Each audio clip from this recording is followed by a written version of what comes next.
ராம் சீதா சீரியலில் இப்போ ஒரு அட்டகாசமான எபிசோட் வந்திருக்கு. செம்ம ஃபன்னாக இருந்துச்சுன்னே சொல்லலாம். மிஸ் பண்ணாமல் ஃபுல்லோடையும் கேளுங்க. அதுக்கு இந்த வீடியோ பிடிச்சிருந்துச்சுன்னா லைக் பண்ண பாருங்கள். ரொம்ப பிடிச்சிருந்துச்சுன்னா நம்ம சேனலுக்கு வந்து சப்ஸ்கிரைப் பண்ணி கண்டினியூஸாக ஆதரவு தாங்க.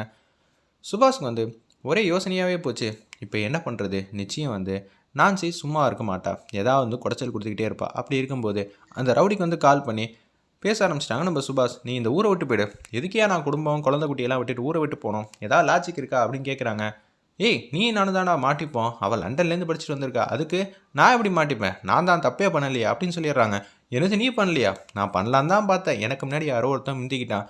அப்படி இருக்கும்போது நீ பணம் கொடுக்குறப்ப நான் பண்ண மாட்டேன் நான் சொல்லி ஓடி போனேன். நடந்து போச்சு, பணத்தை நான் வாங்கிட்டேன். அப்போனா என்னை ஏமாற்றி வாங்கினியா? மரியாதையாக பணத்தை கொடுறா அப்படின்னு சொல்லி சுபாஷ் வந்து கேட்குறாங்க. நீ எல்லாம் என்னை ஏமாற்றிட்டல, நான் உன்னை சும்மா விட மாட்டேன்னு சுபாஷ் வந்து மிரட்டுறாங்க. என்னப்பா தம்பி, ஆதாரம்லாம் ஹெவியாக இருக்குது. நான் அந்த ஜான்சிக்கிட்ட கொடுத்தான்னு வச்சுக்கேன், அவ்வளோதான். திருடனுக்கு தேள் கொட்டின மாதிரி அமைதியாக இருக்கணும் சரியான்னு சொல்லிட்டு ஃபோனை வந்து வச்சிடுறாங்க. தேவையில்லாமல் இவனுக்கு 50 லட்ச ரூபா கிட்ட பணத்தை கொடுத்து ஏமாந்துட்டேனேங்கிற மாதிரி யோசிச்சுட்டு இருக்காங்க. அந்த இடத்துல நம்ம சுபாஷ் அர்ச்சனா வந்துடுறாங்க. அர்ச்சனா கிட்ட நடந்த உண்மையெல்லாம் சொல்லிடுறாங்க. என்னங்க நீங்கள் இப்படி பணத்தை கொடுத்து ஏமாந்துட்டீங்க? 50 லட்ச ரூபானா நான் விளையாட்டா போச்சா? எந்த பிரச்சனையும் இல்லை. ஆனால் முழுக்க முழுக்க பண்ண தப்புக்கான காரணம் யாருன்னு பார்த்தீங்கன்னா கல்பனா வச்சு தான் நான் இவங்களை அனுப்பிச்சி வச்சேன் பத்திரமா. அப்படியா? நானும் வந்துட்டு எத்தனை நாளைக்கு தான் நம்பர் 2 பொசிஷன்லேயே இருக்கிறது?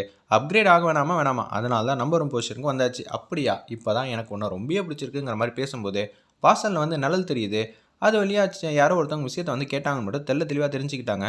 சுபாஷும் அர்ச்சனாவும் கீழே ஸ்லிப்பாகி விழுகுறப்ப சுபாஷ் வந்து குனிஞ்சு பார்த்தப்ப இந்த விஷயத்தை வந்து நோட் பண்ணிட்டாங்க. பாத்தியா, யாரோ ஒருத்தவங்க கேட்டுட்டாங்க. தேவையில்லாமல் பிரச்சனை நம்மளா மாற்றிக்கிட்டோமோ அப்படின்னு சொல்லி பேசிக்கிட்டே கதவை திறந்திருந்தா யார் என்ன ஏதுன்னு பார்த்துருக்கலாம். ஆனால் டக்குன்னு வந்து வாய்ஸ் கட்டானும் இல்லை. அந்த உருவம் மட்டும் குடுகுன்னு எஸ்கேப் ஆகி ஓடிட்டாங்க. கதவை திறந்து பார்த்தா வாசலில் யாருமே இல்லை. செம்மையாக இருந்துச்சுன்னே சொல்ல இருந்துச்சுலாம். திருப்பி வந்து கதை வந்து தப்பு போட்டாங்க. யாராக இருக்கும்? செல்வி தான் நைட்டு ஃபுல்லாக தூங்காமல் இங்கே எங்கேயும் போயிட்டு இருப்பா. செல்வி கதையை வந்து நான் இப்பயே வந்து ஏதாவது ஒன்று பண்ணுறேன் அப்படின்னு சொல்லிடுறாங்க. அந்த இடத்துல நம்ம அர்ச்சனா முக்காடை போட்டுக்கிட்டு கையில் ஏதோ ஒரு கட்டையை வச்சுட்டு அப்படியே வந்து சூப்பராக வந்து நடந்து போயிட்டு இருக்காங்க. இதை வந்து சீதா வந்து பார்த்துட்டாங்க. ஐயோ, யாரா அது முக்காடு போட்டுட்டு போகிறது? இவன் மாட்டுக்கும் ஒவ்வொரு ஆளாக வந்து அனுப்பிச்சி வச்சுக்கிட்டே இருந்தானா பாஸுக்கு சந்தேகமே வேணாம். இதுவும் என் மேலே வந்து பழி போட்டுருவாப்புல. முத்தாரம்மா, எனக்கு சக்தி கொடுமா.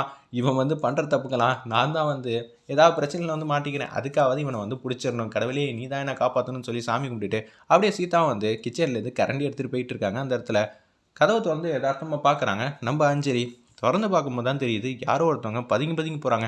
யாரா அவன்? அப்போனா சித்தியும் சித்தப்பாவுக்கும் ஏதோ பிரச்சனை வந்து கொடுத்தாங்களே, அது இவனாக தான் இருக்குன்னு சொல்லிட்டு அவங்க ஒரு ஏதோ இன்னொரு பொருளை எடுத்துகிட்டு அஞ்சலி மட்டும் கிட்ட வந்து வராங்க. அஞ்சலியும் பார்த்துட்றாங்க. சீதா அமைதியார், நீ இந்த பக்கத்துலேருந்து போ, நான் இந்த பக்கத்துலேருந்து போகிறேன் அப்படின்னு சொல்லி யோசிச்சுட்டு இருக்கப்ப அவங்க 2 பேரும் யோசிக்கிறாங்க. நம்ம சீதாவும் அஞ்சலியும் சேர்ந்துட்டு நம்ம 2 பேரும் உஷாராக இருக்கணும், இல்லாட்டின்னு வச்சுக்கேன் அவன்கிட்ட நம்ம மாட்டிப்போம். சீதா வந்து பேசுகிறாங்க. அவன் அசந்த நேரமாக பார்த்து நம்ம வந்து முந்திக்கலாம் அப்படின்னு சொல்லிட்டு இருக்கப்ப இவங்க 2 பேர் ரெடியாக இருக்காங்க. சீதாவும் அஞ்சலியும் அந்த திருடனை பிடிக்கலான்னு. செல்வி, நான் உன்னை சும்மா விட மாட்டேன், நீ தானே கேட்டிருப்ப அப்படின்னு சொல்லி பார்த்தா செல்வி வந்து எந்த விஷயத்தையும் கேட்கல. அவங்க நல்லா அசந்து தூங்குறாங்க. கேட்டது யாருன்னு சின்னதாக ட்விஸ்ட் வச்சுருக்காங்க. ஆம்பளை குரலில் வந்து பேசுகிறாங்க கட்டையோட. ஒன்றை வந்து கதவு திறந்து பார்த்தா யாருங்க நீங்கள் அப்படின்னு சொல்லும்போது நம்ம அஞ்சலியும் சீதாவும் மாஸ் பண்ணி குடுகுடுன்னு அவங்கள போய் டப்புன்னு அடிக்க ஆரம்பிச்சிட்டாங்க. செம காமெடியாக இருந்துச்சுன்னே சொல்லலாம். ஐயோ, யார் என்ன ஏதுன்னு பார்த்துனாங்களே, இதெல்லாம் நமக்கு தேவையான்னு சொல்லி மூஞ்சியை ஃபுல்லாக வந்து கவர் பண்ணிட்டாங்க. அந்த இடத்துல நம்ம அர்ச்சனா அட்டின்னு அடிக்கும்போது பாஸ் வாங்க வாங்க, நான் திருடனை பிடிச்சிட்டேன், இவன் தான் வந்து மூல காரணம், இவனை வந்து தூக்கிட்டு போங்க பாஸ் அப்படின்னு சொல்லிடுறாங்க. அந்த இடத்துல எல்லாரும் வந்து பார்க்குறாங்க. மூஞ்சியை திறந்து பார்த்தா நம்ம அர்ச்சனா தான் இருக்காங்க. ஐயோ, இவங்களா அப்படின்னு சொல்லி கேட்கும்போது துறையிலேருந்து எல்லாருமே வந்துட்டாங்க. அந்த இடத்துல கொஞ்ச நேரம் கழிச்சு அர்ச்சனா வந்து உட்கார வைக்கிறாங்க. என்ன ஆச்சு? முதல்ல இவ வேணும் தான் ஏதாவது பண்ணியிருப்பான்னு சொல்லி சத்யா வந்து பேசுகிறாங்க. சீதா மேலே வந்து இதுவும் பழி போடுங்க. ஏய், அமுச்சு வச்சாதான் ஏதாவது ஒன்று பண்ணுவாங்க. இவ தான் குத்துக்கல் மாதிரி உட்காந்துருக்காளே. அப்படி இருக்கும்போதே இந்த விஷயத்தில் வந்து சீதாலாம் எதுவும் தப்பு பண்ணலன்னு தான் அர்த்தம் அப்படின்னு சொல்லிட்டு இருக்கப்ப பிரியா வந்து பேச்ச ஆரம்பிக்கிறாங்க. இந்த விஷயத்தில் 2 பேர் அடிச்சிருக்காங்க. ஒன்று சீதா, இன்னொன்று அஞ்சலி. நீ அதிகமாக அடிச்ச அப்படின்னு சொல்லி சேதுராமன் வந்து கேட்குறாங்க. ஆமாம், இவங்களோட நடவடிக்கையை பார்த்தா திருடம் மாதிரி பதுங்கி போனாங்க. நான் வந்து சித்தப்பாவையும் அர்ச்சனாவையும் ஏதோ ஒன்று பண்ண வந்தாங்கல்ல, அதுக்காக தான் இது மாதிரி பண்ணேன் அப்படின்னு சொல்லும்போது எனக்கு சின்ன ஒரு ஸ்மால் டவுட், கிளாரிஃபை பண்ணுறீங்களா? அந்த நேரத்தில் அர்ச்சனா, நீ எதுக்கு முக்காடு போட்டுட்டு வந்த? இல்லைங்க, ஏதோ ஒரு சத்தம் கிடுச்சு, அதனால தான் வந்தேன் அப்படின்னு சொல்லி என்னென்னமோ உளர்றாங்க. என்னது சத்தம் கிடுச்சா? இல்லை இவ சாப்பிட்றதுக்காக தான் கீழே வந்து செல்வி ரூமுக்கு வந்து பசிக்குதுன்னு சொல்லி கதவை தட்ட பார்த்தா. அப்படியா? இப்போ உன்னால் பேச முடியுமா? என்ன பார்த்தீங்க ஏது பார்த்தீங்க தெள்ள தெளிவாக சொல்லுங்கள் அப்படின்னு சொல்லும்போது, ஐயோ இவர் வேற பசிக்குதுன்னு சாப்பாடுன்னு வேற சொல்லிட்டாப்லையே, இப்போ என்ன சொல்கிறது? செல்வி ரூமுக்கு அப்புறம் ஏன் நீ கட்டையை எடுத்துகிட்டு போனேன், எனக்கு ஸ்மால் டவுட்டுங்கிற மாதிரி பேசும்போது, ஆமாம்ல நீங்கள் எதுக்கு கட்டையை எடுத்துகிட்டு போனீங்க அப்படின்னு சொல்லி பேசும்போது, நானே அரைகுறையாக தான் யோசிச்சுட்டு இருப்பேன், என்கிட்ட போய் இப்படியெல்லாம் கேள்வி கேட்டால் என்னடா பண்ணுறது, உண்மையெல்லாம் சொல்ல வேண்டியதான், என்ன பண்ணுறதுன்னு சமாளிக்கலான்ட்டு இருக்கிறப்ப, நான் பசிக்குதுன்னு தான் போனேன்னு சொல்லி சுபா சொன்னதை அப்படியே வந்து சொல்ல ஆரம்பிச்சிட்டாங்க. பசிக்குதுன்னு போனீங்களா? இல்லையே, ஆம்பளை வயசில் தான் பேசுனாங்க. யோ நீங்கள்லாம் அடிச்சிருப்பீங்கயா, அதனால தான் இவன் ஆம்பளை வயசில் வந்து பேசினா அப்படின்னு சொல்லி சுபாஷ் வந்து மழுப்புறாங்க. ஆமாம் ஆமாம், அதனால தான் அப்படி இருக்கும். இல்லையே, நாங்கள் அடிக்கிறதுக்கு முன்னாடி ஆம்பளை வாய்ஸ் இருந்ததுனால தானே நாங்கள் அடித்தோம்னு சொல்லி சீதாவும் அஞ்சலியும் வந்து கோயின்சிடென்ட்டாக வந்து பேசுகிறாங்க. அஞ்சலி போய் சொல்ல வேண்டிய அவசியம் இல்லை, சீதாவும் ஏன்னா 2 பேரும் ஒன்றா சொல்கிறாங்க. நீ எதுக்கு ஆம்பளை வயசில் வந்து பேசினாங்க? செல்வியும் வந்து ஆம்பளை வயசு கேட்டனால தான் கதவையே திறந்தேங்கிற மாதிரி பேசும்போது, இனிமேட்டு பேசாத, மயங்கிடு, வேறு ஆப்ஷன் இல்லை, வேறு வழி இல்லைன்னு சொன்னேன். அப்படியே மயங்கி விழுந்துட்டாங்க. எதுவாக இருந்தாலும் காலையில் பேசிக்கலாம்னு சொல்லும்போது எல்லாரும் வந்து போக ஆரம்பிச்சிட்டாங்க. முத்தாராமா நல்ல வேலை, அர்ச்சனாக்கு எதுவும் ஆகலை, ஆயிருந்துச்சுன்னா இதையும் என் மேலே பழி தூக்கி போட்டிருப்பாங்கங்கிற மாதிரி சீதா வந்து கியூட்டாக அழகாக வந்து மனசில் நினச்சிட்டு இருக்க மாதிரி காட்டுறாங்க. ஒரு பக்கம் சேதுராமன்ட்ட வந்து பேசுகிறாங்க. எனக்கு ஒரு ஸ்மால் டவுட், அதை நீ தான் வந்து தெளிவுபடுத்தணும். என்னடா உனக்கு டவுட்டு? நான் வந்து தெளிவாக இருக்கேன், என்னோடய கேள்வியெல்லாம் என்றைக்கும் தெளிவாக தான் இருக்கும். பசிக்குதுன்னு தானே சொன்னான், அப்புறம் எதுக்கு கையில் கட்டையோட போனா? ஒரு வேளை கட்டையில் வந்து சமைச்சு தர சொன்னாலா? எனக்கு ஒன்றுமே புரியலையே அப்படின்னு சொல்லி துரை வந்து கேட்குறாங்க.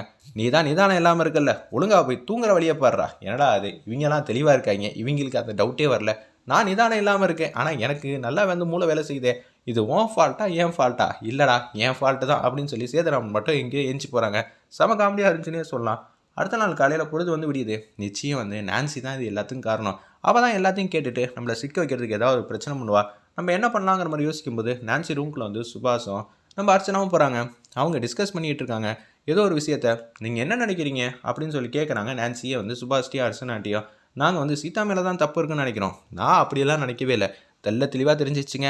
நான்சி தான் வந்து இவ தாங்க எல்லா விஷயத்தையும் கேட்டுக்கணும்னு நேற்று நைட்டுங்கிற மாதிரி ஒரு முடிவுக்கு வராங்க. அர்ச்சனாவும் சுபாஷும் இதை கேட்டோன்னு வந்து 2 பேரோட வாய்ஸும் வந்து நடுங்க ஆரம்பிச்சிருந்து. அந்த இடத்துல ஏன் உங்கள் 2 பேர் வாய்ஸ் வந்து சரியில்லையே, ஒரே மாதிரி இருக்குது? இல்லை ஏசி குளிருது அதனால தான், நீ எதுவாக இருந்தாலும் பார்த்து வந்து முடிவு எடுத்துக்க அப்படின்னு சொல்லிட்டு அவங்க கொடுக்கணும்னு ஓடுறாங்க. ஒன்று நான்சி வந்து சிரிக்க ஆரம்பிச்சிட்டாங்க. இது எல்லாத்துக்கும் காரணம், கூடிய சீக்கிரம் நான் கண்டுபிடிக்காமல் போக மாட்டேன் அப்படின்னு சொல்லிட்டு இருக்கப்ப அடுத்த நாள் காலையில் வந்து திருப்பி பொழுது விடிகிற மாதிரி காட்டுறாங்க. ஒரு பக்கம் வந்து ஸ்டேஷனில் வந்து ஒர்க் பண்ணிகிட்டு இருக்காங்க நம்ம ராம். இது மாதிரி கைரேகை இதெல்லாம் வந்துச்சாங்கிற மாதிரி விசாரிச்சுட்டு இருக்கப்ப டியூட்டிக்கு வந்து ஜாயின் பண்ணுறாங்க நம்ம ராஜசேகர். எனக்கு இங்கே ட்ரான்ஸ்ஃபர் ஆகிடுச்சு. ராஜசேகர் ஒரு வாட்டி வந்து சின்னதாக ஃப்ளாஷ்பேக் மாதிரி யோசிச்சு பார்க்குறாங்க.